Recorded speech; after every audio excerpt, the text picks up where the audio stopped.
Welcome to the Introduction to Transfer Pricing. This is a series of short videos on transfer pricing topics that are part of our Transfer Pricing Fundamentals training. The topic today is screening comparables for asset intensity differences. Different levels in asset intensity between the tested party and the comparables can be addressed in a number of ways, but it is important to consider how you're going to address this problem. One approach is to use the return on assets as your profit level indicator. This eliminates the problem that there might be differences in asset intensity because it's measuring the profit relative to the factor that is different. In other words, assets are in the denominator of return on assets. So to the extent that there's differences in assets intensity amongst the firms, this particular PLI will not be affected by it. There are times, however, when the ROA may not be a preferred choice. Assets on the balance sheet may be poorly measured. If a firm has intangibles that it has developed itself, the value of those intangibles won't be reflected on the balance sheet.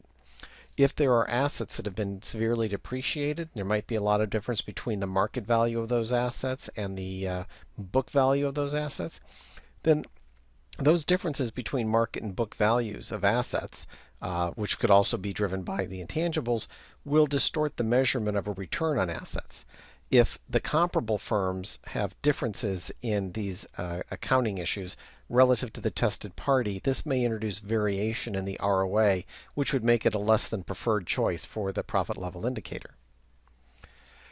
Another problem that comes up frequently in transfer pricing is there may not be a balance sheet for determining the return on assets. We often ask clients to provide us segmented financial statements that are focused only on the related party transaction, and it's relatively easy to come up with a segmented financial income statement, but very hard to come up with a segmented balance sheet.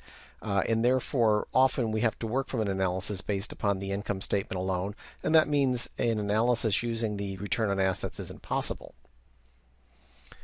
And it should be noted that many tax authorities have a preference for the operating margin, which makes a certain intuitive sense since the tax return that they're going to read reads like an income statement.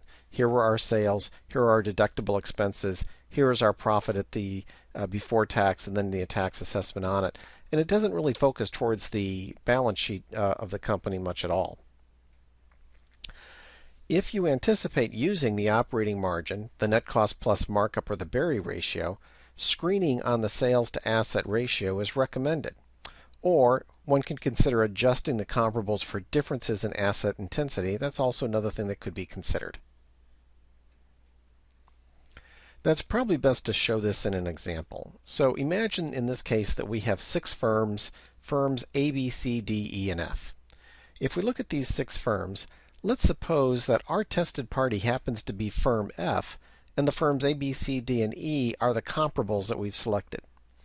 Now we may notice that these firms have substantially different levels of sales.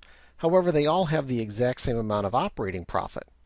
So when we measure the operating margin, you can see that starting from A and going down to F, it's declining.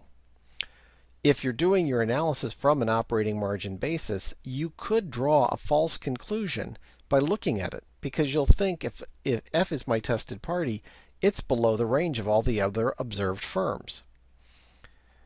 Well, while F might appear to be on the low side of this range if the profit level indicator is the operating margin, you should note that firm F is much less asset intensive than the comparables. It has a sales to asset ratio of 2.25. That is the highest of all 6 firms. If we measured the profitability relative to assets, you can note that all of these firms have an identical level of assets and an identical return on assets because they all had the same operating profitability. So in that measure, firm F is easily in the range. This shows you the issue of having different levels of asset intensity. If you're using the ROA, this problem would be eliminated. If you're using the operating margin, you need to be cognizant that the asset intensity could be driving variation in the profit level indicator, operating margin in this case, and not just normal variation in profitability that results in competitive firms competing in the marketplace and having somewhat different profit levels. So, that said, one needs to think about how you would approach this problem. Let's continue this example a bit further. In this next variation, let's talk about firm B as though it was our tested party. If firm B is the tested party, and we exclude it from the set of all the remaining firms, the remaining firms have a set would have a median operating margin of 6%. That's the middle of the 5 firms that are remaining. And one might look at this and say, well, firm B is at 8%, the median's at 6%. Firm B is looking like it's running pretty high. Someone might think that a transfer pricing adjustment is necessary. Well, if we're not going to use the ROA, the alternative approach is to screen our set based upon sales to asset intensity. So firm B has a sales to asset ratio of 1.25. Let's suppose we set a screen that ran from 1.0 to 1.5. Then that set would include the firms A and C, and drop the firms D, E, and F, which are all much less asset intensive than firm B. And in this case, now the operating margin range is from 7 to 10%. There's still an important issue here, which is the entire variation from 7 to 10 is being driven by variation in asset intensity, but at least now firm B is in the range that we're observing.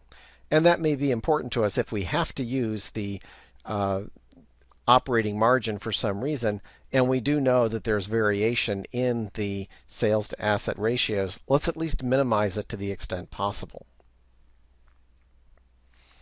Thank you. I hope you enjoyed this video and the other videos in this series.